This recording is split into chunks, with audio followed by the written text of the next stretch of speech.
একটা গজব। আজকে যে তাপদাহ আমাদের অতিষ্ঠ করে ফেলেছে জীবন যাপন আর জীবন যে চলাফেরা, এই অবস্থান থেকে বিরত রাখা যে তাপদাহ, এটা আসলে আল্লাহর একটা গজব। এই আল্লাহর গজব কেন হয়েছে? আমরা মুখে একটা কথা বলি, অন্তরে আর একটা, অন্তরে রাইখা মুখ দিয়ে অন্য কথা বলার চেষ্টা করি।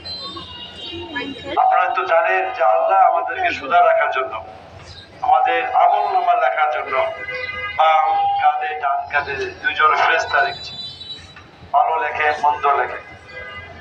যখন মন্দ জিনিসটা বেশি হয়, পাপের জিনিসটা বেশি হয়, তখন আল্লাহর গজব দুনিয়াতে আসে। দেখুন সৌদি আরবের বন্যায় ভেসে গেছে, যেখানে আমি 50 বছর বয়স, আমার 50 বছর দেখি নাই বন্যা, কিন্তু এখন বন্যা হয়ে যাচ্ছে। এটা কিন্তু গজব। আমাদের যে অন্যায় করতে করতে আমরা একটা পর্যায়ে চলে আসছি, আল্লাহ আমাদের প্রতি বিরক্ত। আল্লাহ কিন্তু অসীম দয়ালু, আর সেই আল্লাহকে যদি আমরা তার কথা মতো যদি আমরা চলতে না পারি, সে একটা অন্তর দিছে আর মুখ দিছে, এই মুখের সঙ্গে অন্তর যদি মিলাইতে না পারি, তাহলে কিন্তু এই গজব শেষ হবে না। কালকে দেখছেন এক রাত্রে এক পশলা বৃষ্টি পড়েছে, ভালো বৃষ্টি পড়ে নাই।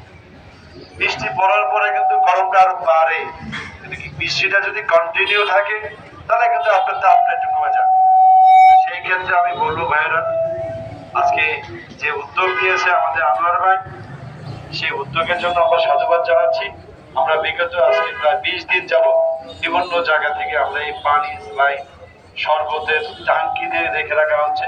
এবং আমি শুধু বলবো, শুধু আনোয়ার ভাই না, প্রতিটা বাড়ির সামনে একটা শরবতের যে জেরিকেন না কি বলে, এটাকে কি বলে, জার, পানির জার, এই পানির জার যদি রেখে দেন, একটা গ্লাস রেখে দেন, শেষ হইলো আবার একটু চিনি দিয়ে লেবু দিয়ে সে পানির জারটাকে যদি ভরে রাখে, তাহলে আমার যে ভাইয়েরা আছে কষ্ট করে, যে রিক্সাওয়ালারা ভাইরা আছে সারাক্ষণ কষ্ট করতেছে, রিক্সার প্যাডেল না মারলে ওরা কিন্তু চা খেতে পারবে না, ওরা কিন্তু সংসার চলবে না।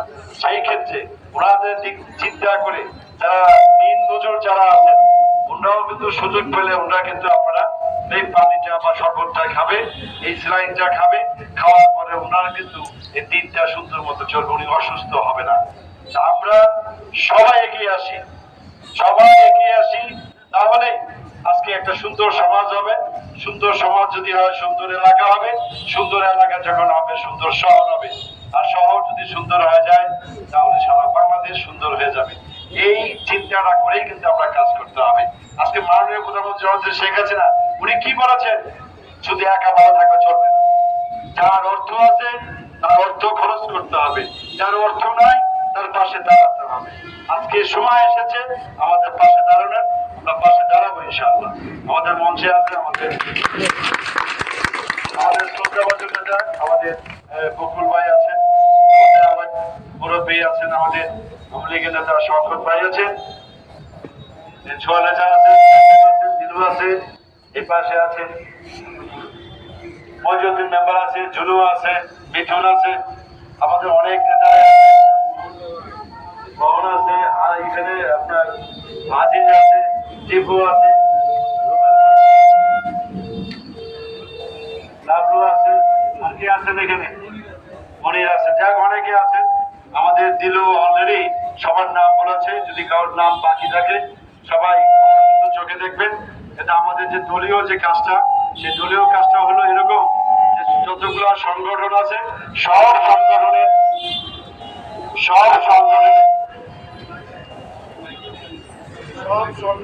লোকগুলো আমরা কাজ করবো। আপনারা যদি পানি লাগে, স্যালাইন লাগে, আমার সঙ্গে যোগাযোগ করবেন, পানি লাগে, স্যালাইন লাগে, আমার সঙ্গে যোগাযোগ করবেন। আপনারাও কিছু কিনবেন, আমিও কিছু দিয়ে দিব, তাহলে কি হবে? শুরু হবে পুরা দিয়ে শুরু হয়ে যাবে। কালকে 5,000 বোতল, 10,000 স্যালাইন, আমরা যা যা পারি আমরা করবো। আজকে মেয়র সাহেব ছাতা দিলেন, মেয়র সাহেব আজকে আমরা পাঁচটা উদ্বোধন করলাম, এবং মেয়র সাহেব একটা গাড়ি কিনেছেন, যে গাড়ি দিয়ে এলাকার পানি ছিটাবে। সে পানি ছিটালে তাপমাত্রা 5 থেকে 10 ডিগ্রি কমে যাবে। সেই মেশিনটা এই মাত্র আমরা করে আসলাম, আমার শরীর ভিজে গেছে সেখানে। আপনারা দেখেছেন সৌদি আরবে যারা গিয়েছেন দেখবেন যে একটা ফ্যান দিয়ে বাতাস বের হয়, যেটা পানির বাতাস বিরাট ঠান্ডা তাপমাত্রা কমানোর জন্য সেম মেশিন উনি কিনেছেন। তো আমি বলবো যে আমাদের সময় এসেছে কাজ করার এবং আল্লাহকে ডাকার। আমরা আল্লাহকে ডাকবো, আল্লাহ আমাদেরকে মেহরবানি করবে, রহমত দেবে। সবাইকে ধন্যবাদ। জয় বাংলা, জয় বাংলা।